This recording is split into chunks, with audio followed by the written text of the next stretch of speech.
sounds exciting. We'll find out what that is in a couple of minutes.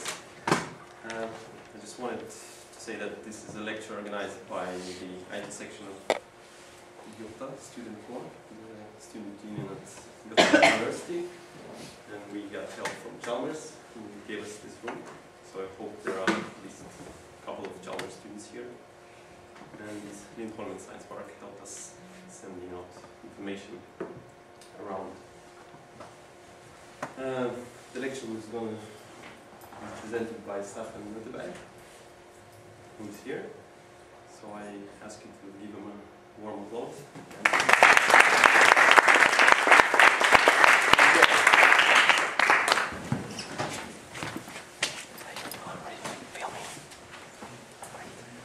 So,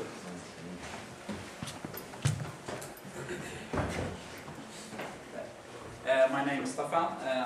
I live in Stockholm, and I'm working with software development for like 20 years or something. Then I wrote this book also, and I do some talks. I think this is the first one at the university. Usually I go to companies and conferences. So we'll see if there's a difference now. But you should know that this technique was invented by a student while he was still at the university to be able to study better. So maybe it suits you better than people that work at the office. I don't know. You know the concept of time boxing? Yeah, probably you know. What is time boxing? How do you define time boxing? What do you say? You do specific time management and do tasks in specific times which you establish. Specific tasks and specific time. I define it as you decide one start point in time and one end point in time and something to focus on in between. And from the concept of time box, it's successful if you focus on that thing during that period. It doesn't matter what outcome you get, what artifacts you produce or what result you produce. From the perspective of the time box, it's successful if you manage to focus on what you had planned to focus during that period. So you decide a start point and an end point up front, and then you focus on that thing, on those things. I created a model, and this is a model of how you think, of a human brain, how a human brain thinks. And I think it's applicable to any human brain, any person. And it has 5 modes, 5 different modes. And in my model, I symbolize 4 of these modes as hats, because they are not compatible with each other. You can only have one at a time. Just like hats, you can have one hat and then you have to take it off before you put another one on. And the 5th mode is there all the time, so symbolize it with a scarf. And now I'm going to tell you about all these 5 modes, so you don't have to understand these hats. Actually, the choice of the hats has nothing to do with the type of thinking they represent. Welcome. Yeah, the first mode, okay. So the first mode, first thinking mode in my model, is called overview. An overview is while you're prioritizing or sorting or categorizing in some way. You have something, maybe you have some tasks or something else that you want to categorize in some way.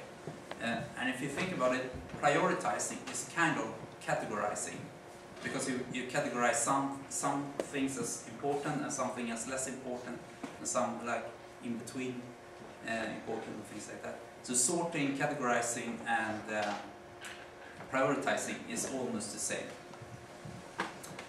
And this is what you do while you're planning.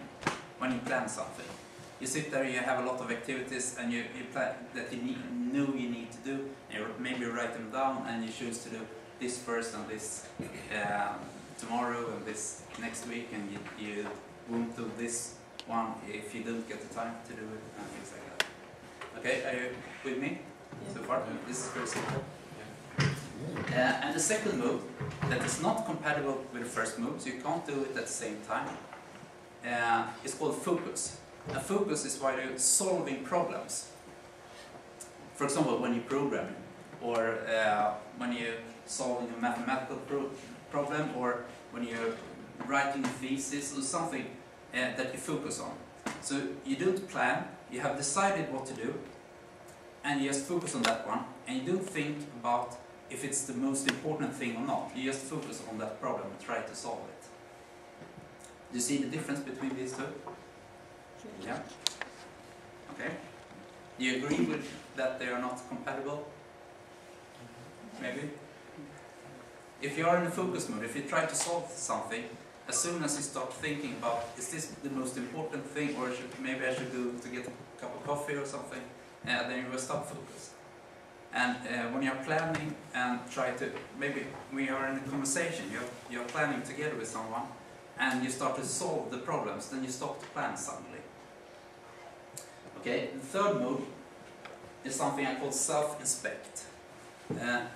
This is sometimes nowadays called retrospective, but I call it self-inspect. And self-inspect is when you think about how you solve this problem and try to improve your process, the way you're focusing. It could be, for example, that you think that I have problem focusing at home, so I go to the library instead. That's a kind of self-inspection, to think about that. You're not solving any problem, and you're not planning anything. You just think about the methods you use when you're working, and try to improve them, try to figure out some other way to solve problems.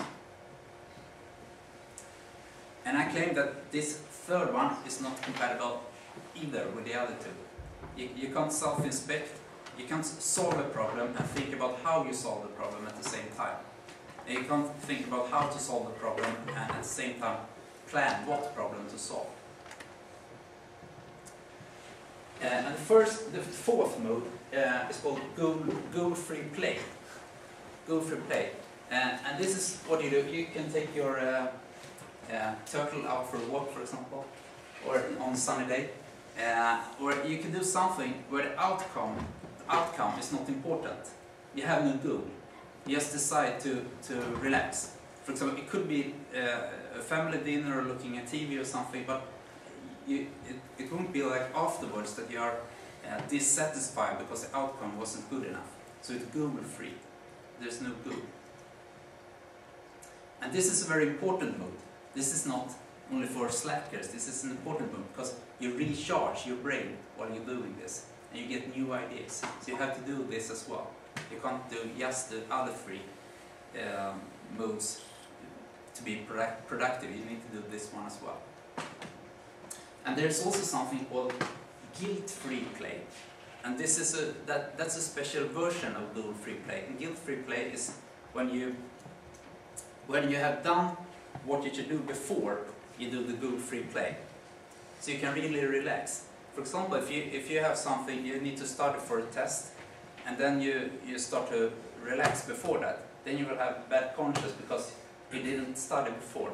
But if you start studying, then when you go to the student pub or something, you can really relax because it's guilt-free, because you knew that you have done what you were supposed to do before that. Okay? And the fifth mode is called background thinking. And background thinking is going on all the time in the brain, especially during goal-free play. But this is the scarf. It's compatible with all the other modes. And there are some traits about background thinking. Every time you see something and you wonder something, there's something you don't know. It's kind of, you ask your brain a question, not conscious, but unconsciously you ask your brain a question. And there's no guarantee that you get an answer, and there's no guarantee, and even if you get an answer, there's no guarantee when the answer will come. It can be, for example, you're looking at something and think it's strange, and then you wake up the next morning and think, oh yeah, it's because of that. Or you go to the restroom and you come back and you have some new ideas, or you come up with some ideas in the shower or somewhere else. But this is not when you're focusing on the real problem. You focus on that problem that you get these new ideas. You're focusing on something else, and